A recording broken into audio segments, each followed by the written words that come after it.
What is a meme? All it really is some kind of image with text over it describing something related to it or some kind of a joke. But what is clip art? No, not the 2000s Microsoft Word clip art. We're talking about word art. We all remember that from Microsoft Word. But what we're interested in today is text in art, such as political cartoons. So when did those start? Here? How about this far back? Well, what about this far back?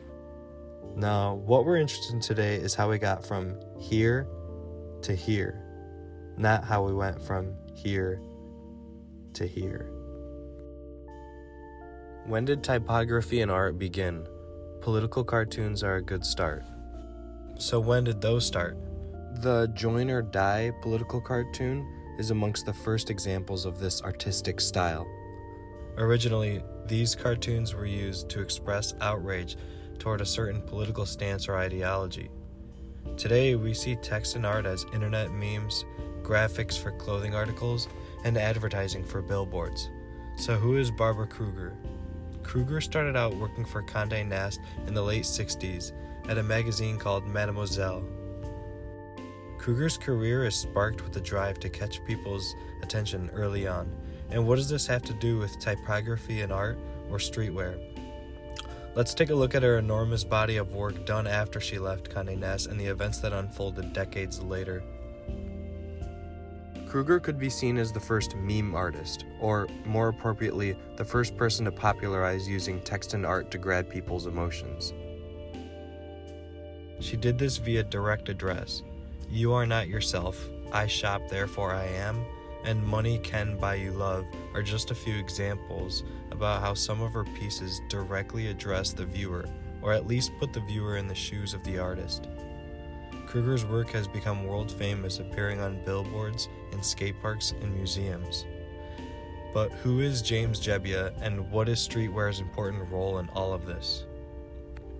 James Jebbia moved to the United States in 1983 from the United Kingdom. Jebbia's career spans from his early years as a child actor in the series Grange Hill to starting a streetwear store in New York City in the late 80s called Union. In 1994, he founded Supreme, a small skate shop in Manhattan. Supreme started out selling a limited number of stock for each individual design, and of those designs, they would usually almost never appear again.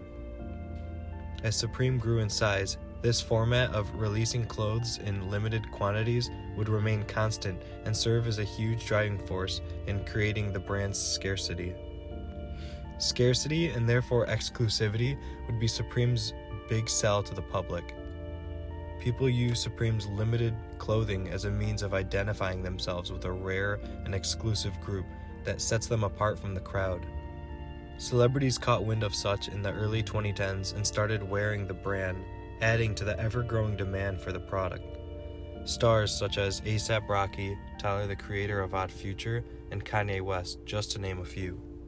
Supreme's most important design, that is also their staple trademark, is called the box logo, or BOGO for short. The BOGO uses a red box with a Futura bold italics font depicting the word Supreme in white. This is exactly what almost every single Barbara Kruger artwork uses for her messaging that was started over 10 years before Supreme had even opened. It is alleged that Supreme's designer, Jebbia, was lent one of Barbara Kruger's books when designing the first box logo tee. This logo would be used to represent the brand and be embroidered on hoodies, screen printed on shirts, and even painted onto accessories in the following decades. When Kruger was asked about her opinion of Supreme and its large-scale success considering their logo, she replied, "I don't own the font." This sparks an interesting discussion about who owns what. A small brand started using Supreme's box logo for themselves to imprint the words "Supreme Bitch" on the front of it. The brand was called Married to the Mob, owned by Leah McSweeney. Jebbia even started selling her shirts in his store Union, the first store he opened that later closed in the 2000s. After a number of different pieces printing that text on them with the Futura font, McSweeney decided to file for a trademark application for the text Supreme Bitch in 2013. Gebbia decided to sue McSweeney for defamation. The lawsuit was intended to cost her $10 million. Reports say that the lawsuit was dropped after both brands came to a mutual agreement. Kruger has since responded to this public drama with multiple statements, but the most important response she made was in art installations made a few years after the dust settled. These works consisted of 5 exhibits placed in New York that undoubtedly contained messages in response to the Supreme and Married to the Mob controversy. The 5 installments were a billboard, school bus with typography, Metro cards, a skate park with text on the ramps and sidewalls, and even a pop-up shop called The Drop. Supreme is famous for releasing clothes every Thursday at the same time, both online and in their stores via what they call drops. This pop-up shop Kruger opened was with clothing brand Volcom and contained merchandise with the red and white text closely resembling Supreme's clothing. Among all 5 exhibits, a few of the messages depicted are: want it, buy it, forget it, know nothing, believe anything, forget everything, and finally, who owns what. Now, some of these are more directly aimed at Supreme and Gebbia, such as don't be a jerk, with a greater emphasis on the word jerk. The most important statement that inadvertently takes a major shot at Supreme is the words, who owns what. This is the fundamental question we are trying to answer in this video and in the art world in recent times. Supreme could be seen as one of the first streetwear brands and among the most influential. Streetwear in basic terms is a word casually used to characterize how those dress in the streets of major cities. This ranges from skate culture seen in Supreme's roots, basketball culture with the Air Jordan sub-brand, and even high fashion in more recent years. Typography has been used in this field in a multitude of ways, similar to how it has been used in art or political cartoons. Some of the big names to come after Supreme blew up are Stussy, Bape, and Palace.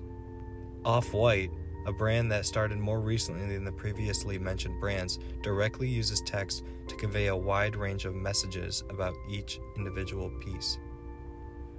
Their most notable pieces use the word white on the backs of their shirts and hoodies.